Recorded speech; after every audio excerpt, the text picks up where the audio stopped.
Guys, Joe Munoz, OneStepPrep.com. I just want to share something with you. I got some recent feedback from some pilots saying, well, don't study anything going into your new hire training. Just take the material that your airline gives you when you get there, and that will be sufficient. So I want to address that, and I want to share with you, let me tell you what's going to happen when you show up to training at your airline. You're going to realize they're going to give you the material that is compliant, but not of the best quality. But it is compliant.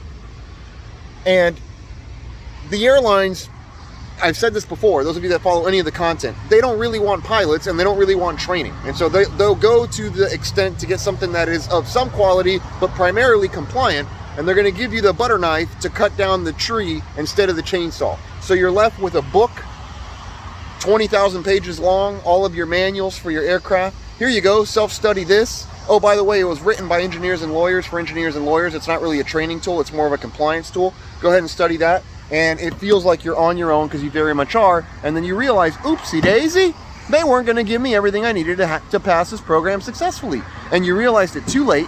You didn't prepare ahead of time. And now you're halfway through the program. You're struggling. You're falling behind. And it is all because you decided, oh, I'm just going to study what they give me when I get there because that's going to be enough. Folks, never make sense of doing less. Ever. This is a universal life lesson. Do not make sense of doing less. Let me not do anything before I show up. No, you should be pre-studying for sure. Definitely the systems. I understand the call-outs, maybe the limitations of memory items. They have their own method of doing that. They have the bold items they want you to memorize. They have a quick reference card, so they don't have memory items for you. Whatever. But the systems, and I've said this over and over again, normal law is normal law. At Delta, United, American, JetBlue, Spirit, Air India, Air Asia, it's normal law. It has 5 protections. Speed, pitch, roll, G-load, alpha protections. What is alpha floor? What is alpha prop? What is alpha max? Doesn't matter where you fly. They're all the same. Oh, by the way, it's going to be on your oral. I'm at Boeing right now. How does the power transfer unit work? How does the landing gear transfer unit work? Okay? How many hydraulic systems are installed? When does the field differential pressure light come on? It doesn't matter where you're flying the plane. It's all the same because your airline didn't make the plane. They did.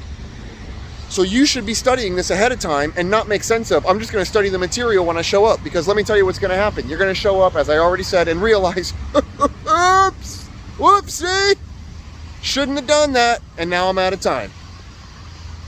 Get to work. OneStepPrep.com. I'll tell you one thing for certain, folks. I've realized that airlines do not prioritize quality on top of compliance. The training material that you're going to get is not going to be adequate, and that's the very reason I created OneStepPrep.com. Stop thinking. Go sign up. I'll see you there.